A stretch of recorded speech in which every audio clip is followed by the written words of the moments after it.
नमस्कार दोस्तों, मैं रविंद्र त्रिपाठी आप सबका अपने YouTube channel cinema with Ravindra Tripathi पर स्वागत करता हूं। आज बात करूंगा सिंघम अगेन फिल्म की और भूल भुलैया 3 की। दोनों फिल्में अब दूसरे हफ्ता में भी प्रवेश कर चुके हैं। दूसरे हफ्ता के आधा हिस्सा भी अब पार कर चुके हैं लगभग। और इसमें हुआ ये कि जो बॉक्स ऑफिस रिपोर्ट आ रही है उसमें अब भूल भुलैया 3 आगे बढ़नी शुरू हो गई है, यानी कि ज़्यादा कमाई करने की तरफ बढ़ रही है, कर चुकी है अब तक। और सिंघम अगेन उससे थोड़ा सा पिछड़ चुकी है, ज़्यादा नहीं पर पिछड़ चुकी है। कुल मिलाकर के मोटा मोटी भूल भुलैया 3 जो है वो 200 करोड़ से ज़्यादा का बिजनेस कर चुकी है और सिंघम अगेन 200 करोड़ पहुंचने पर है। हो सकता है कि जब मैं वीडियो कर रहा हूं तो 200 पार भी कर जाए, पर उससे ये फर्क नहीं पड़ता कि भूल भुलैया 3 उससे आगे निकल चुकी है। अब ऐसा हुआ क्यों, ऐसा हो क्यों रहा है, ये जानना और समझना बहुत ज़रूरी है। दोस्तों, ऐसा इसलिए हो रहा है कि पहले हफ्ते में जो डिस्ट्रीब्यूटर्स थे उनके दबाव में सिंघम अगेन ज़्यादा स्क्रीन पर, यानी कि ज़्यादा सिनेमा घरों में रिलीज हुई थी और भूल भुलैया 3 कम सिनेमा घरों में रिलीज हुई थी।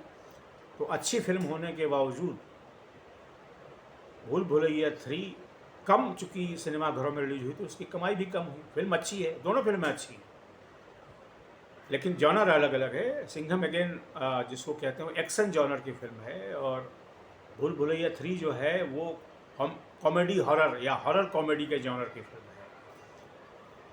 आजकल क्या हो गया है, चलन बढ़ गया है हिंदी में कि जो हॉरर कॉमेडी की फिल्में हैं वो ज़्यादा सफल हो रही हैं, ज़्यादा लोग देखने जा रहे हैं। स्त्री 2 की सफलता तो बहुत बड़ी है, उसने तो कई बड़ी बड़ी फिल्मों को ध्वस्त कर दिया। 600 करोड़ से ज़्यादा का बिजनेस कर चुकी है अब तक, बल्कि 625 करोड़ से ज़्यादा कर चुकी है। तो इस जॉनर को लोग बहुत पसंद कर रहे हैं और जो एक्शन फिल्में हैं उनका जॉनर जो है लोग पसंद करते हैं, पर उतना उनके प्रति आकर्षण नहीं है, थोड़ा आकर्षण कम हुआ है।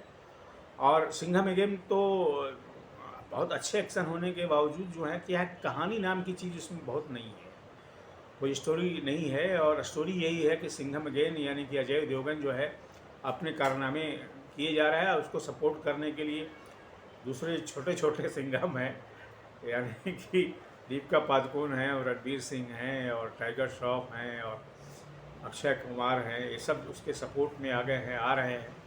तो इसके कारण उसमें एक स्टार का आपको पूरा जलवा दिखता है। जितने बॉलीवुड के बड़े स्टार हैं उसमें से कई उसमें हैं, सलमान खान भी आखिर में आते हैं, हालांकि जलवा नहीं दिखाते, लेकिन नाम उनके नाम का इस्तेमाल तो हो ही गया है।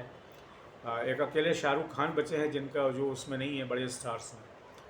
तो कुल मिलाकर के सिंघम अगेन एक स्टार का जो है जलवा बिखेरने वाली फिल्म हो गई है। कहानी के नाम पर उसमें कुछ नहीं है। कहानी वही है कि एक राम कथा को बाजीराव सिंघम से जोड़ दिया गया है और जैसे कि सीता माता का अपहरण कर लिया था रावण ने, तो इसमें भी डेंजर लंका जो है जिसकी भूमिका आपने बॉनी कपूर के बेटे ने निभाई है, तो वो जो है वो रावण बन के निभाई है। तो ये है मामला। तो कहानी में कुछ नयापन नहीं है, कुल मिलाकर के बात यही है। वो कि अच्छे हैं उसके बावजूद, लेकिन इसमें जो है भूल भुलैया 3 में भी कहानी पर कुछ ज़्यादा नहीं है, लेकिन उसको इंटरेस्टिंग तरीके से दिखाया गया है। और माधुरी दीक्षित और इसको कहते हैं कि विद्या बालन की वजह से उसमें एक्स्ट्रा अट्रैक्शन आ गया है। कार्तिक आर्यन तो हैं ही हैं और ये सब तो जो उसके संजय मिश्रा वगैरह और राजपाल यादव वगैरह भी हैं उसमें, अश्विनी कालसेकर भी हैं, लेकिन कुल मिलाकर के ये फिल्म जो है हॉरर होते हुए भी कॉमेडी की तरफ ज़्यादा झुकी हुई है। और जब कॉमेडी फिल्म आती है तो बहुत कम पिटती है, वो कई लोगों को निकल जाती है, क्योंकि लोग हंसना हंसाना परिवार के साथ चाहते हैं।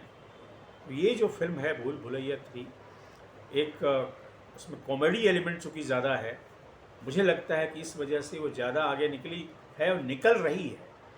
अच्छा देखिए, कमाई में वैसे 225 करोड़ में है या 200 में बहुत ज़्यादा फर्क नहीं है, लेकिन जो पैसा लगा है, ऐसा कहा जा रहा है कि सिंघम अगेन बनाने में 350 करोड़ लगे, न भी लगे हों, और इसको बनाने में 150 करोड़ लगे। छोटे बजट की फिल्म है अपेक्षाकृत, उस हिसाब से तो बहुत ज़्यादा डिफरेंस है। तो मुझे लगता है कि ये जो इतना ज़्यादा आप जब स्टार ले लेते हैं तो फिल्म का बजट बढ़ता जाता है, आपको स्टार्स को पैसा भी देना पड़ता है, तो फिल्म के बजट में उसकी जो लागत है, लागत की जो कीमत है या जो लागत का खर्च है वो बहुत बढ़ती चली जाती है। सिंघम अगेन, इसलिए Singham again neck to neck रहने के बावजूद भी, या कहिए कि 20 करोड़ कम रहने के बावजूद, वो असफल फिल्म अब मानी जाएगी। जी हाँ, सिंघम अगेन अब जो उसका इन्वेस्टमेंट कॉस्ट है उसके कारण वो भूल भुलैया 3 की तुलना में एक असफल फिल्म मानी जाएगी। हो सकता है कि OTT पर भी उसने कुछ कमाई कर ले, लेकिन 350 करोड़ निकालना मुश्किल होगा। अगर निकल भी जाए तो कॉस्ट टू कॉस्ट है, और इसका 150 है तो ऑलरेडी जो हो रहा है वो अतिरिक्त कमाई हो रही है। लागत कॉस्ट इसका 150 करोड़ ही माना जा रहा है। तो ये है दोस्तों, ये जो भूल भुलैया 3 और सिंघम अगेन की जो मैंने तुलना की बॉक्स ऑफिस की, उसकी वजह यही है कि कई बार आपको लगता है कि आप विजयी हो गए, लेकिन होते नहीं हैं। अंततः धीरे धीरे बड़े बड़े योद्धा जो हैं वो धीरे धीरे जो है आखिरी चरण की जब बढ़ने लगते हैं तो थकने लगते हैं। तो सिंघम अगेन फिल्म अब थकने लगी है दोस्तों, और बॉलीवुड का जो पूरा ग्रामर है, जो उसका व्याकरण है, वो अंत में ये निष्कर्ष निकालती है, देखती है, पूरा आंकड़ा देखती है कि आपने क्या किया बॉक्स ऑफिस पर, आपका क्या पूरा रहा है, मतलब आंकड़ा क्या कहता है। तो ये आंकड़ा कहता है जो मैंने आपको दोस्तों बताई। आज के वीडियो में इतना ही। आपसे निवेदन है कि मेरे इस YouTube चैनल को सब्सक्राइब करें, लाइक करें, इस पर कमेंट करें, और आपको क्या लगता है ये जो डिफरेंस आ रहा है, जो फ़र्क आ रहा है कनेक्शन में, मतलब कलेक्शन में, उसकी वजह क्या है, आप क्या सोचते हैं? ये ज़रूर बताइए मेरे कमेंट बॉक्स में। Thank you very much.